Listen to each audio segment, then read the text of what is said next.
Hello दोस्तों, AITCS channel पे GST पे चर्चा पे आपका स्वागत है।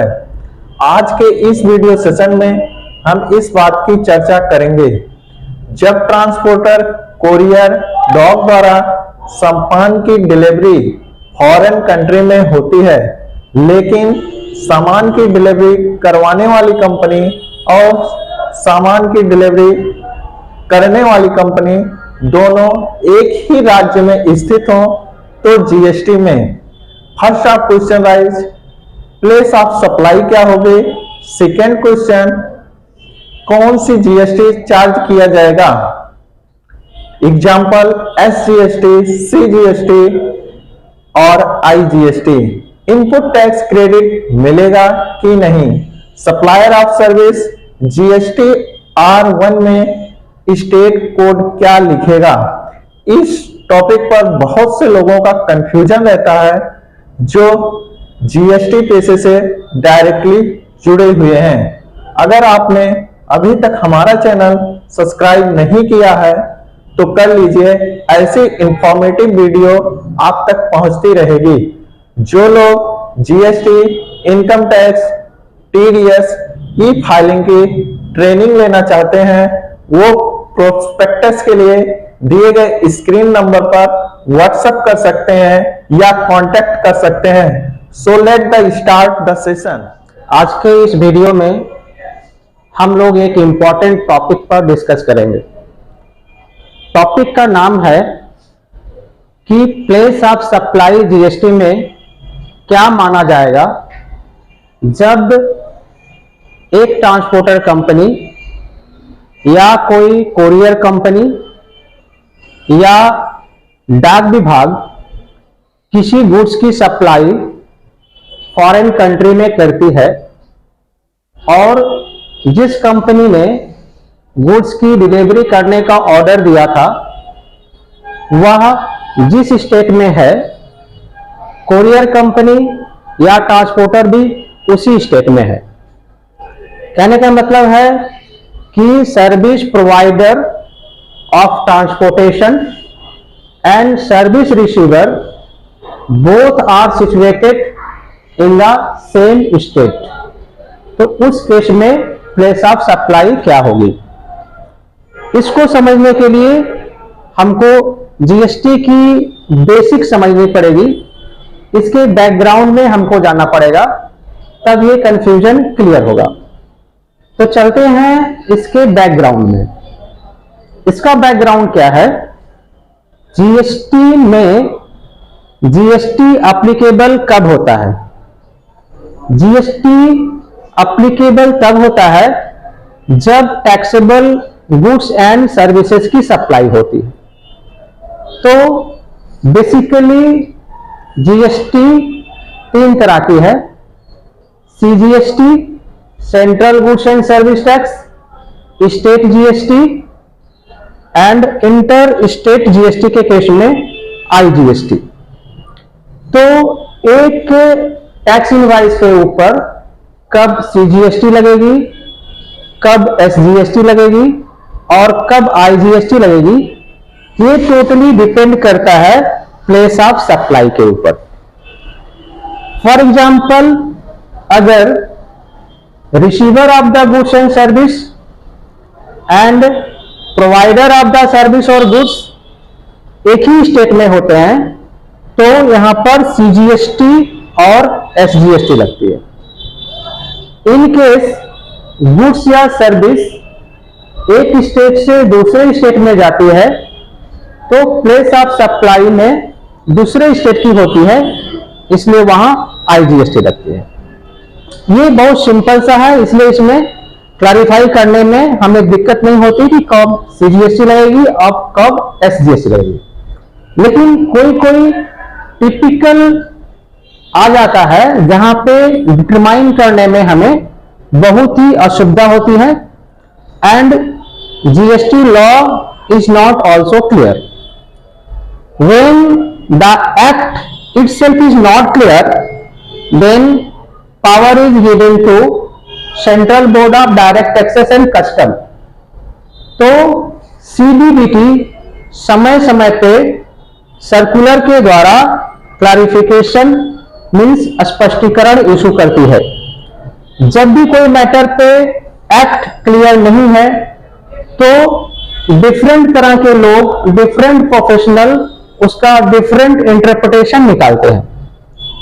तो किसी भी विषय पे डिपार्टमेंट का इंटरप्रिटेशन एक तरह होता है और टैक्स पेयर्स का इंटरप्रिटेशन दूसरी तरह का होता है, तो इट बिकम्स अ डिस्प्यूट, विवाद उत्पन्न होता है। तो इस विवाद उत्पन्न ना हो, time to time central board of direct taxes circular issue करती है। आज के इस वीडियो में हम सर्कुलर नंबर 184 जो 27 दिसंबर 2022 को सीबीडीटी ने इशू किया था, उसमें उसने इसी पॉइंट को क्लैरिफाई किया है। इसी क्लैरिफिकेशन को हम लोग आज समझेंगे। तो जहां पे सर्विस प्रोवाइडर माने ट्रांसपोर्ट कंपनी और सर्विस रिसीवर मतलब ट्रांसपोर्ट सर्विस लेने वाली कंपनी एक ही स्टेट में है, लेकिन गुड्स की सप्लाई फॉरेन कंट्री में हो रही है, तो इस केस में प्लेस ऑफ सप्लाई क्या होगी? तो सीबीडीटी ने थ्रू सर्कुलर नंबर 184 ये क्लैरिफाई किया है कि इन केस गुड्स की सप्लाई फॉरेन कंट्री में होती है, लेकिन सर्विस प्रोवाइडर ट्रांसपोर्ट सर्विस को प्रोवाइड करने वाला और ट्रांसपोर्ट सर्विस को लेने वाला अगर सेम स्टेट में है तो भी place of supply foreign country ही मानी जाएगी। एग्जाम्पल के तौर पे इसको ऐसे समझते हैं, मान लीजिए ए प्राइवेट लिमिटेड कोलकाता में जीएसटी में रजिस्टर्ड है। उसने एक ऑर्डर पाया सिंगापुर से और बी प्राइवेट लिमिटेड जो एक ट्रांसपोर्ट कंपनी है उसको बोला कि हमारा गुड्स तुम जो है सिंगापुर में भेज दो और बिल हमारे ऊपर रेज कर दो। यहां पर देखने वाली बात है कि ए प्राइवेट लिमिटेड और बी प्राइवेट लिमिटेड दोनों ही वेस्ट बंगाल के जीएसटी में रजिस्टर्ड है और दोनों ही वेस्ट बंगाल है, लेकिन माल यहां जो है, गुड्स यहां जो है वो फॉरेन कंट्री में जा रहा है, इसलिए place of supply West Bengal state ना होकर के फॉरेन कंट्री होगा। तो बोर्ड ने ये क्लैरिफाई किया है कि यहां पे place of supply foreign country ही होगा, इसमें कोई दुविधा वाली बात नहीं है। पहले एक्ट में ये क्लियर नहीं था, इसलिए इंटरप्रिटेशन तरह तरह के होते थे। दूसरा क्लैरिफिकेशन बोर्ड ने ये किया है कि जब हम इंटर स्टेट सप्लाई करते हैं तो कंफ्यूजन ये भी अराइज होता है कि सप्लायर ऑफ सर्विस और रिसीवर ऑफ सर्विस दोनों ही एक स्टेट में है, तो यहां जो tax invoice supplier of service issue करेगा उसमें सीजीएसटी चार्ज करेगा या एसजीएसटी चार्ज करेगा या आईजीएसटी चार्ज करेगा। सो बी क्लियर, जब place of supply foreign country होगी तो ऑलवेज आईजीएसटी चार्ज करेगा, सीजीएसटी एसजीएसटी चार्ज नहीं करेगा। तीसरा क्लैरिफिकेशन बोर्ड ने ये इशू किया है कि सर्विस रिसिपिएंट जो ट्रांसपोर्ट की सर्विस रिसीव कर रहा है उसको इनपुट टैक्स की क्रेडिट मिलेगी कि नहीं। तो क्वाइट क्लियर, सर्विस रिसिपिएंट एक valid and taxable service receive कर रहा है और वो आईजीएसटी है तो उसको आईजीएसटी की क्रेडिट मिलेगी और ये क्रेडिट जो है उसके फाइनल लायबिलिटी के साथ एडजस्ट होगी।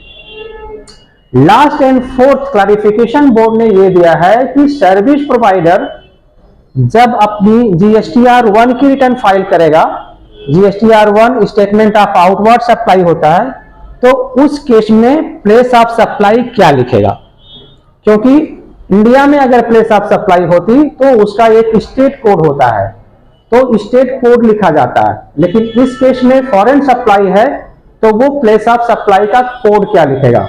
तो बोर्ड हैज क्लैरिफाइड कि यहां प्लेस ऑफ सप्लाई का कोड होगा 96, that is allotted to foreign country.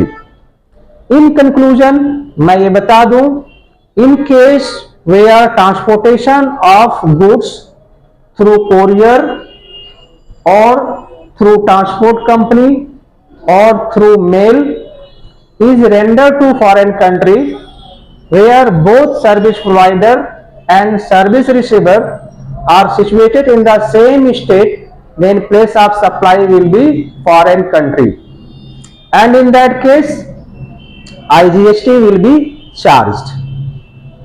Service recipient shall be eligible for input tax credit of IGST. Service provider shall file GSTR1 and he shall write place of supply country code as 96, that is allotted to foreign country. तो ये आज का हमारा video clarification. आशा करता हूं कि आप लोगों को समझ में आ गया होगा। अगर कोई क्वेरी है तो आप कमेंट बॉक्स में जरूर लिखें। Thank you.